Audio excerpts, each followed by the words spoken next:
Welcome, Pisces. This is Regina from Pacific Tarot, getting ready to do your new moon in Capricorn reading, occurring on the 18th of this month, and it is impacting your area of aspirations, dreams, idealism for humankind, associations broadly, often professional associations at a global level. So your overall energy for this reading is the Fool, which is really about this fearless, innocent, hopeful exploration of the world, going off on a journey with utmost faith in your skills, your principles, your alignment with positive humankind.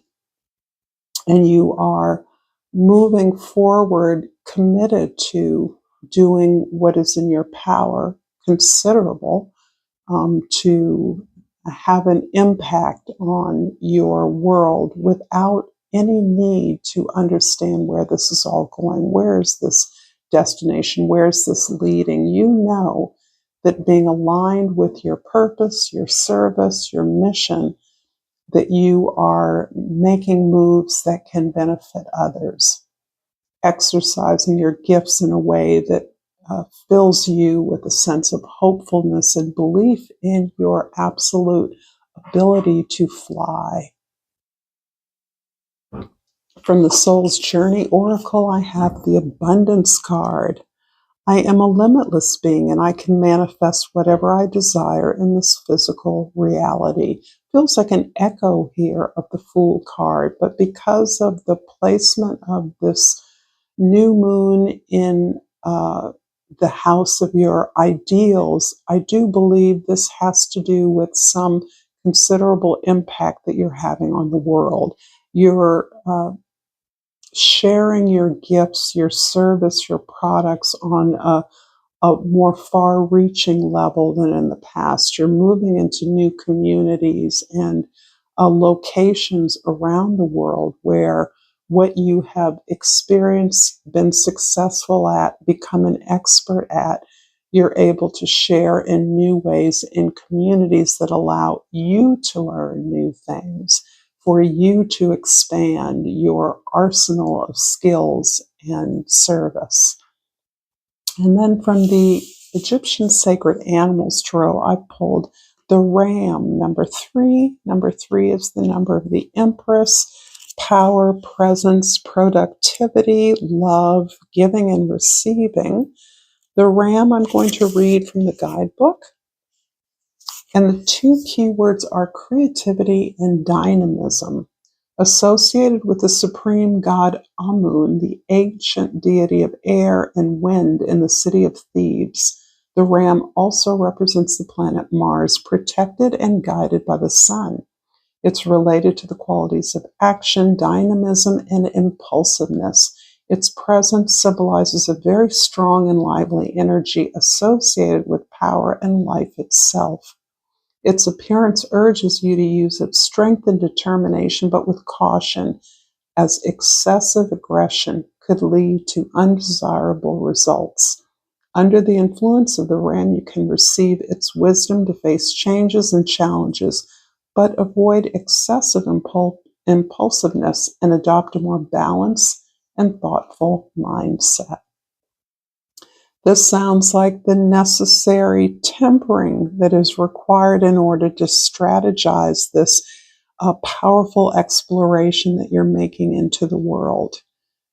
The 10th house shows how others see you and the way you see yourself in the world. I see you launching on an opportunity to enter into an arena of abundance.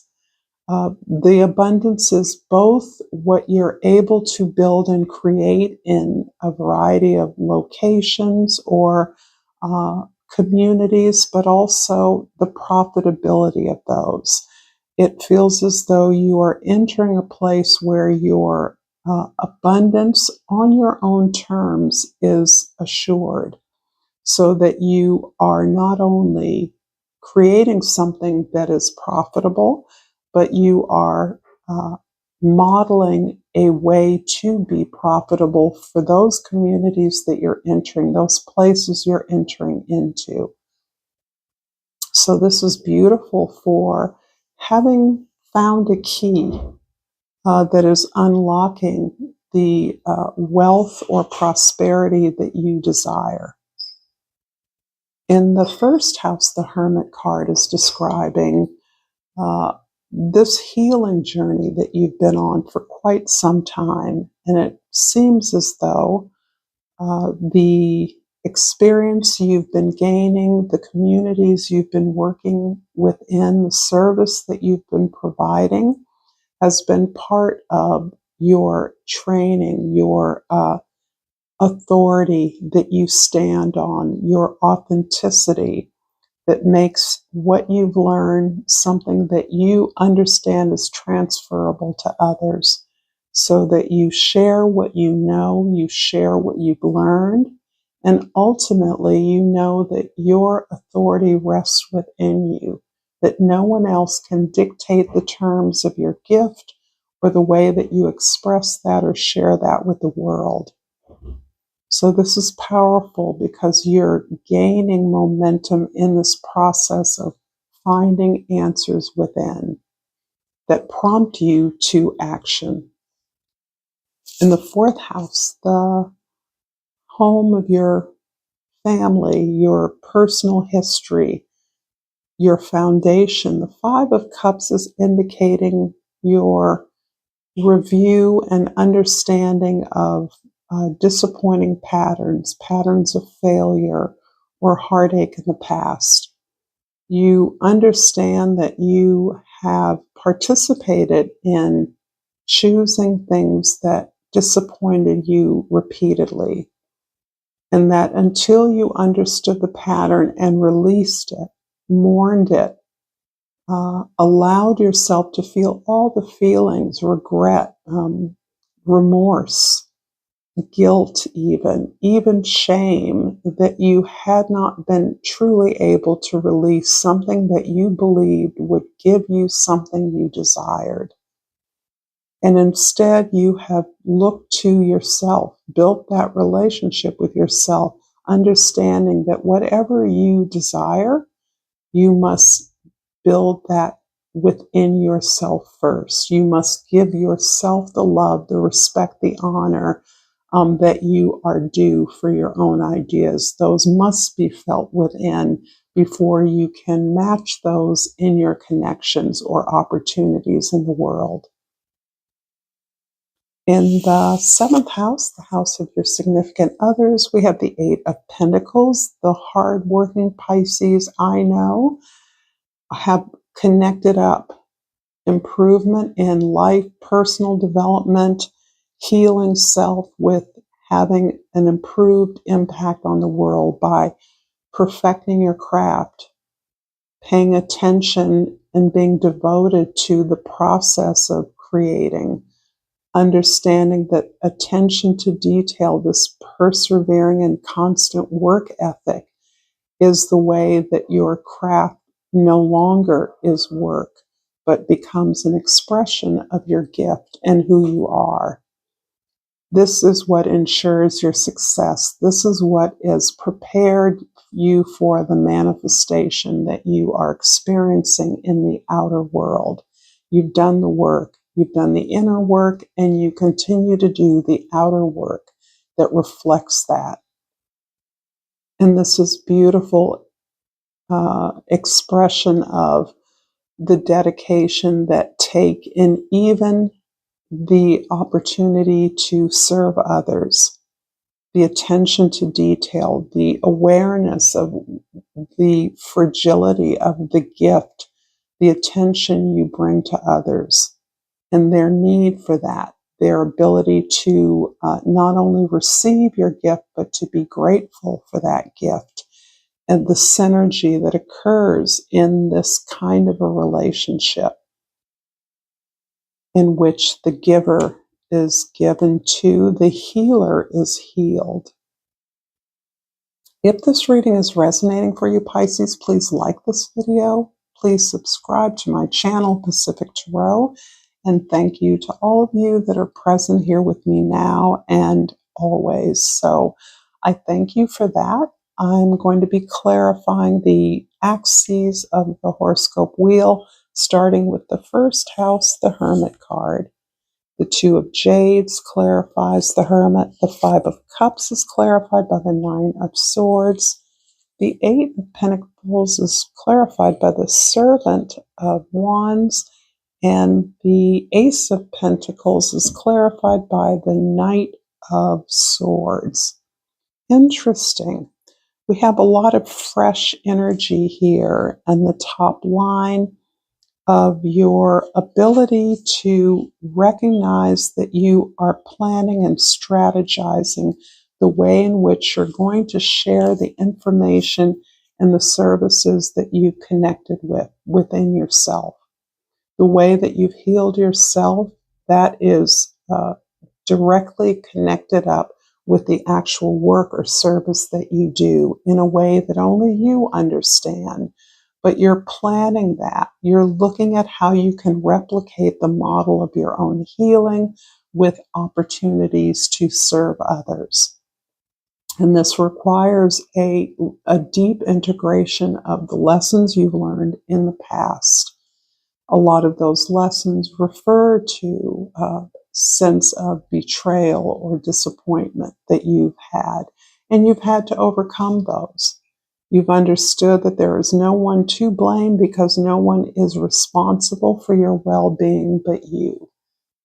And having understood that, you are now in the best position to understand how you can give that deeper understanding through your service to others. How you can grow that understanding into something that can have an impact on the world. The Five of Cups in your fourth house is clarified by the Nine of Swords. This is a reiteration of the profound release of the way in which you experience pain and sorrow in broken relationships. And this is pretty comprehensive. This can include family relationships from your family of origin, as well as relationships with friends and lovers, so that you are understanding that you were built, you came into a system that in some ways was broken, and that through your ability to serve others, to nurture others, to be there for others, you had to unlearn some healthy habits in which you were not protected. And having learned those lessons and instead cultivated a relationship with yourself where you learned how to retrain yourself with regards to how to experience healthy relationships, you have put an end to a profound cycle of disappointment, of failure in relationships. And that emptying out, particularly as Neptune is in the last degree of Pisces at this moment and will be soon moving into Aries, the universe is asking you to really empty out this sadness, this sorrow, this fatigue that you may be experiencing now, because you are staged for something new to begin, something profitable, something abundant, something that invests, whereby you invest completely in your abilities, in your love, in your ability to give and receive. In the seventh house, the Eight of Pentacles is clarified by the Page of Wands. So, it's interesting when you're working, when you're in relationships that support the work you do, you are full of energy, you are energized, you are motivated, you are inspired. This is telling me that there is perhaps a relationship, it can be personal and or professional that is reinvesting in you, re-sparking, refreshing, re-energizing your faith in yourself, your belief in your ability to manifest what it is you desire. And this is important because, as I mentioned earlier, you are not alone in experiencing a kind of confusion or overwhelm by uh, the release of emotions that have cleared away space in you that is still unfamiliar. You may be experiencing feelings that you haven't experienced before, or you don't know how to name them, where to put them. And that is actually a healthy response to the amount of release you have been doing, the amount of work you've been doing to release old stories, old relationships that are not reciprocal, that do not serve you, but that will always ask to be served. And in the 10th house, the Ace of Pentacles is clarified by the Knight of Swords. And it's interesting because your manifestation of abundant opportunities, profit, prosperity, even wealth for some of you, is accompanied by this fearless openness to new ideas, this fearless challenging of what you've been told is true. You're knowledgeable, expert enough in what it is that you do to use your intuition to pursue your truth. And your truth may be different from the inherited wisdom, the status quo, the rules of the game that are prevalent in our social order. Instead, you are open to new ideas, you are curious, you don't take anything for granted, or you don't assume much. You do know that you've manifested these opportunities and that you can have what you want. But you're really being strategic about what that is and the cost of that success. I'm going to finish up this reading with the Crystal Oracle and hope that this reading has been abundant or insightful for you. And I've pulled the Hidden Knight, and the key word is gratitude. I'm grateful, and this loving energy fills every cell of my being. Thank you so much, dear Pisces, for this lovely reading. Don't forget to like this video, subscribe to my channel, and until next time, namaste.